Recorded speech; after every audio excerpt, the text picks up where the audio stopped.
Shalom, pemirsa yang diberkati Tuhan, bertemu kembali dalam seri pelajaran Sekolah Sabat. Mari kita berdoa terlebih dahulu. Allah Tuhan kami yang bertahta dalam sorga, kami sungguh berterima kasih lindungan-Mu bagi kami sepanjang kegiatan kami hari ini. Malam ini kami datang kembali belajar firman-Mu, berbakti di mesbah keluarga kami. Urapilah kami semuanya, supaya kami mengerti firman-Mu ini. Dengan sukacita kami akan melakukannya sesuai dengan kehendak-Mu. Berkati juga seluruh pemirsa yang menyaksikan acara ini dan bahkan mengikuti pembelajaran ini dengan baik. Kami percaya berkat-Mu menjadi bahagian kami semuanya. Di dalam nama Yesus kami berdoa. Amin.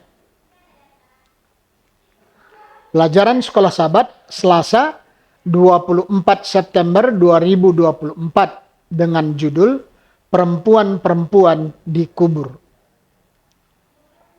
Wanita-wanita yang telah berdiri di sisi salib Kristus menunggu dan memperhatikan berlalunya jam-jam hari Sabat.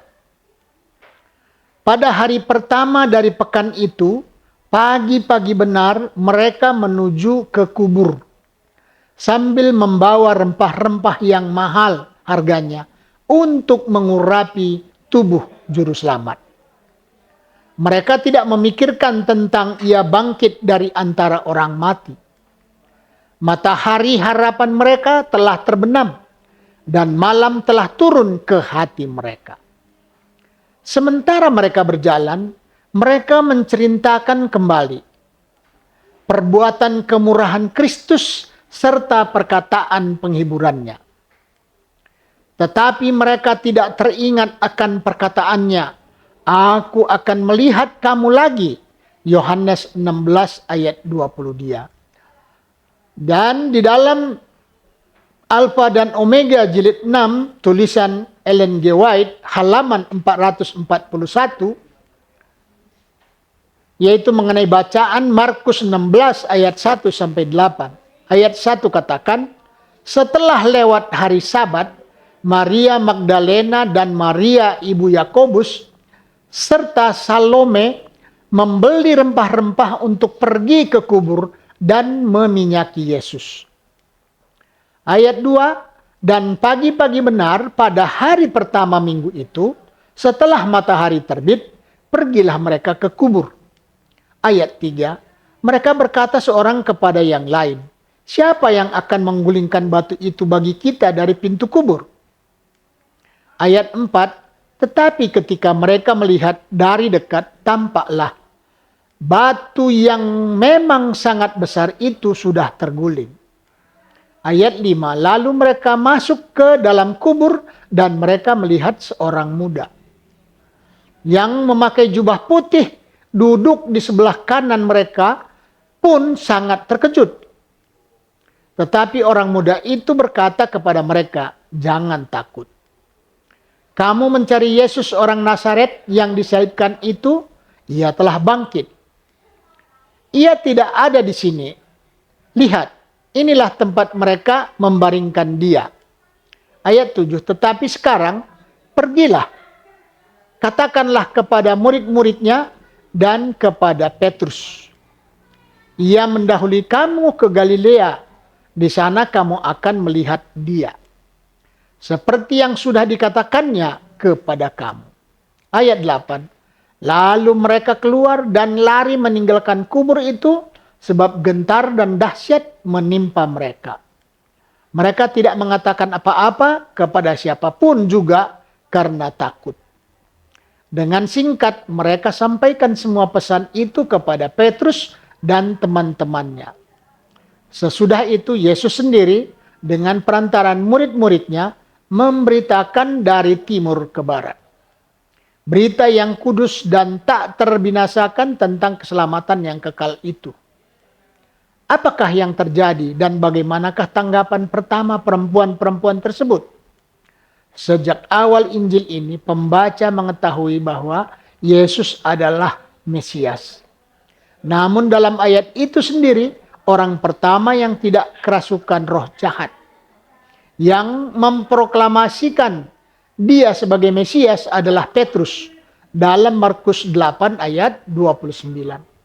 Dan pengakuan ini tidak terwujud hingga setengah perjalanan Injil ini. Di seluruh Injil Markus, Yesus menyuruh orang-orang untuk tetap diam tentang siapa dia atau tentang penyembuhan yang dia lakukan bagi mereka. Dalam Markus 1 ayat 44 katakan, dia mengatakan kepada seseorang penderita kusta untuk tidak menceritakan kepada siapapun tentang kesembuhannya. Dalam Markus 5 ayat 43, dia meminta Yairus dan istrinya untuk tidak memberitahu siapapun tentang pembangkitan putri mereka. Dalam Markus 7 ayat 36, dia memerintahkan sekelompok orang untuk tidak memberitahu orang-orang tentang penyembuhannya terhadap orang yang tuli dan bisu. Kemudian dia memerintahkan murid-muridnya untuk tidak memberitahu orang-orang bahwa dia adalah Mesias.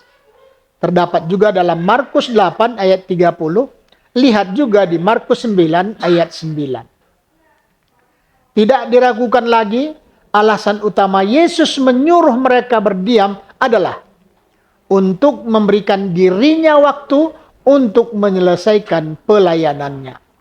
Sesuai dengan nubuatan waktu di Daniel 9 ayat 24 sampai 27. Sekarang, dalam adegan ini, bahkan setelah mereka diberitahu tentang kebangkitan Yesus, perempuan-perempuan tersebut ketakutan dan terkejut, melarikan diri dari kubur, dan setidaknya pada awalnya mereka juga tidak membicarakan apa yang telah terjadi. Namun keheningan itu tidak berlangsung lama.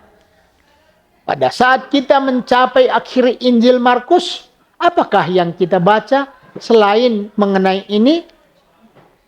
Mereka pun pergilah memberitakan Injil ke segala penjuru, dan Tuhan turut bekerja dan meneguhkan firman itu dengan tanda-tanda yang menyertainya. Markus 16 ayat 20. Dengan demikian, motif untuk berdiam diri tentang Yesus dan tentang siapa dia serta apa yang telah dia lakukan telah hancur. Injil ini berakhir dengan mereka berkhotbah ke segala penjuru. Mengapakah kita seharusnya tidak boleh berdiam diri mengenai Yesus dan apa yang telah dilakukan? Kepada siapakah Anda dapat ceritakan hari ini tentang Yesus dan rencana keselamatan? Tuhan memberkati. Kita berdoa. Terima kasih Bapa, oleh karena kesempatan yang Engkau berikan. Kami sudah membaca firman-Mu dari pelajaran sekolah sahabat kami, yang mengingatkan kami juga bahwa Yesus sudah bangkit. Walaupun tadinya banyak keraguan-raguan dan bahkan Engkau sendiri memperingatkan orang-orang yang sudah mengalami kesembuhan itu untuk berdiam, tetapi sekarang setelah seluruh pekerjaan-Mu selesai, maka berita ini, firman-Mu ini harus dikabarkan ke seluruh dunia. Urapi kami, berikan kami akal budi, supaya kami memberitakannya dengan sungguh-sungguh, supaya banyak orang akan mengerti dan bahkan merasakan kasih karunia-Mu itu, dan boleh menjadi satu barisan dengan kami untuk menantikan kedatangan-Mu. Terima kasih Bapa. Di dalam nama Yesus kami berdoa. Amin.